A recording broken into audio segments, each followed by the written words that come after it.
Je suis vraiment ravie de vous retrouver aujourd'hui pour vous parler d'un sujet très important. Il s'agit de la faim émotionnelle, un sujet très important dans le rééquilibrage alimentaire.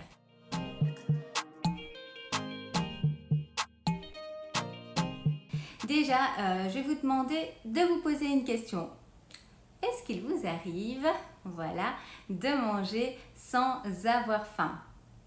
Vous vous dites en fait j'ai pas vraiment faim, mais vous ne pouvez pas vous empêcher de manger, c'est vraiment plus fort que vous. Donc c'est du style oh j'ai envie de manger, je vais manger puis non en fait j'ai pas faim, mais même si vous vous raisonnez, vous dites j'arrive pas à ne pas manger. Est-ce que ça vous arrive? Je vois des oui, ok, voilà, déjà je vais vous rassurer, vous n'êtes pas les seuls, hein. Vous êtes nombreux dans le cas et ça a été mon cas pendant très longtemps. Oui, je vois, super. Donc, vous êtes vraiment chaque mois, je reçois des centaines d'emails de personnes me disant avoir ce souci et que vous ne savez pas comment gérer. Donc aujourd'hui, j'aimerais vous aider en vous expliquant d'où cela vient et surtout ce que vous pouvez faire pour arriver justement à mieux gérer. Waouh, je vois beaucoup de oui. Ok. Ce n'est pas grave, hein, je vois des petits smileys tout tristes, ne vous en faites pas, je suis là pour vous aider. Donc, qu'est-ce qui provoque en fait cette faim incontrôlable? J'appelle ça incontrôlable parce que c'est plus fort que nous, on a vraiment ce besoin urgent de manger. Et en fait, il faut savoir que le plus souvent, en tout cas, ce qui engendre des pulsions alimentaires incontrôlables, ce sont les émotions. C'est une façon en fait de se protéger. Donc on n'a pas envie d'affronter ces émotions, on a tous plein d'émotions dans notre vie, on n'a pas envie de les affronter et donc on les enfouit en nous en compensant par la nourriture.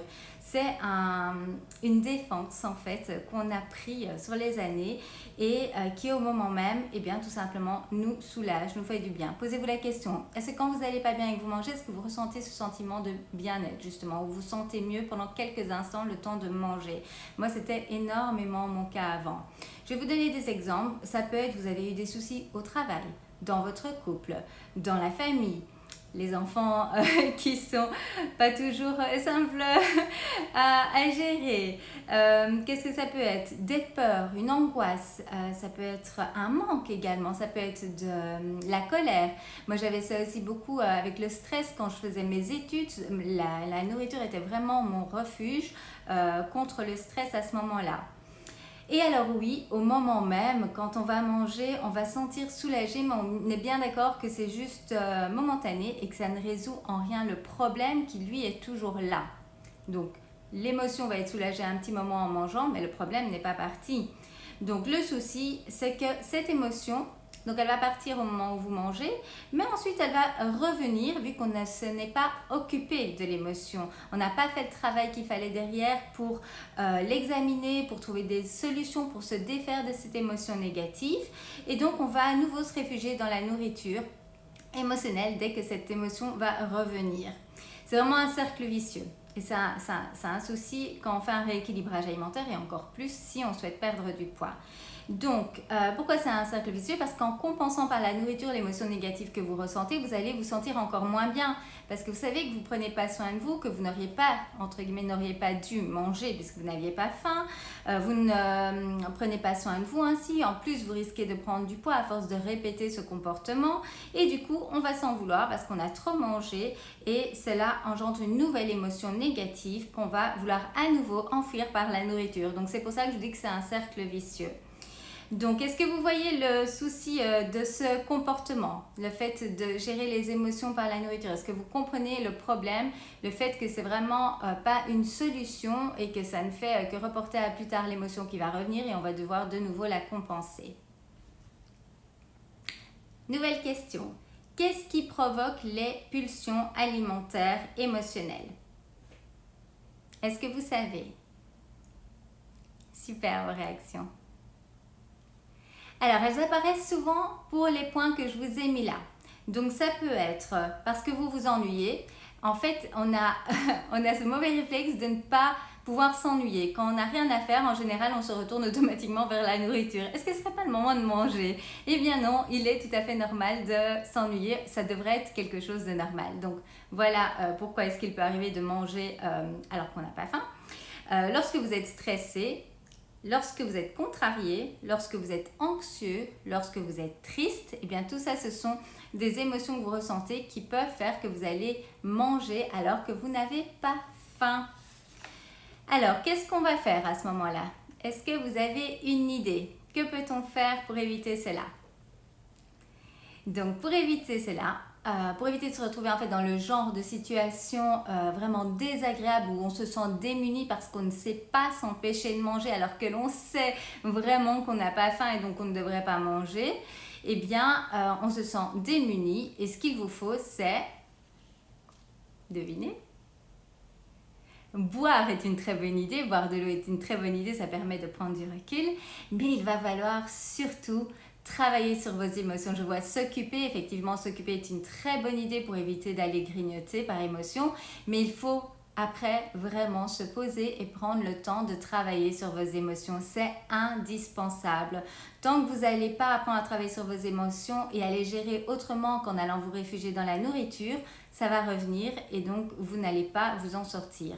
Donc si vous ressentez une émotion négative, voyez ça comme un signe de votre corps qui vous dit « Hello !» Il est temps de m'écouter, il y a quelque chose qui ne va pas, il y a quelque chose qu'on doit solutionner et donc c'est vraiment un appel de votre corps. Donc une émotion négative, ne prenez pas ça comme quelque chose de négatif, ça l'est, oui, mais prenez ça vraiment comme une raison derrière. La raison, c'est votre corps qui vous fait un « Hops, on s'arrête, il y a quelque chose qu'on doit travailler pour être plus heureux ».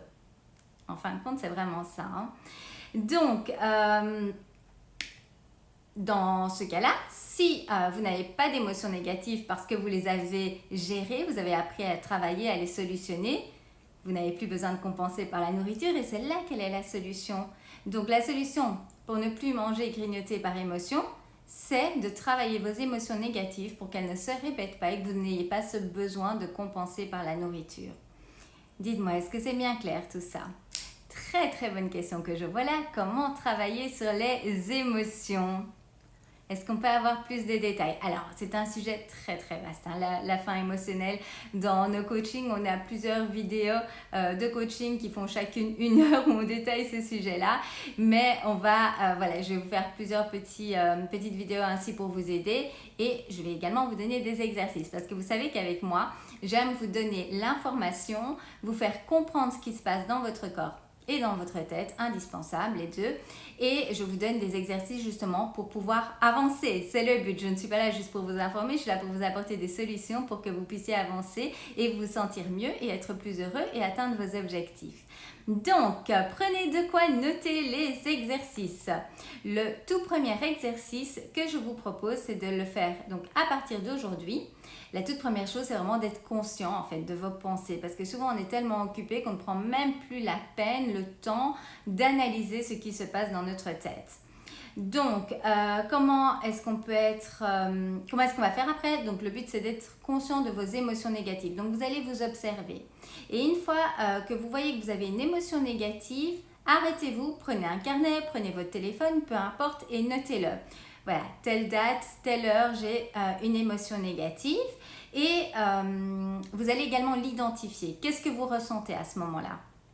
Donc, est-ce que c'est de la colère parce que vous avez eu une situation que vous n'avez pas pu gérer?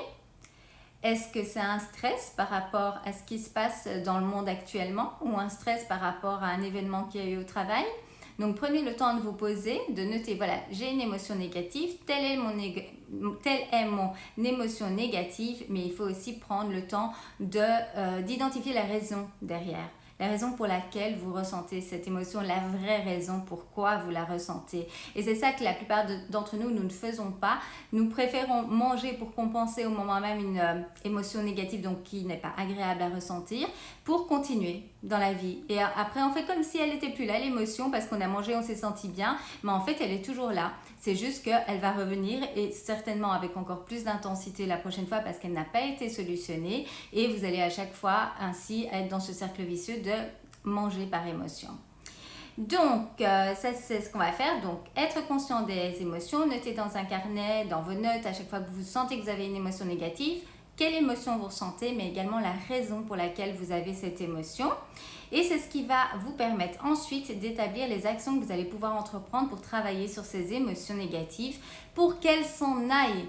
Et oui, ça ne sera pas facile, hein, ça c'est clair, parce que les émotions négatives souvent sont reliées à de l'émotionnel et donc c'est toujours un travail à faire sur soi, mais c'est tellement, tellement important.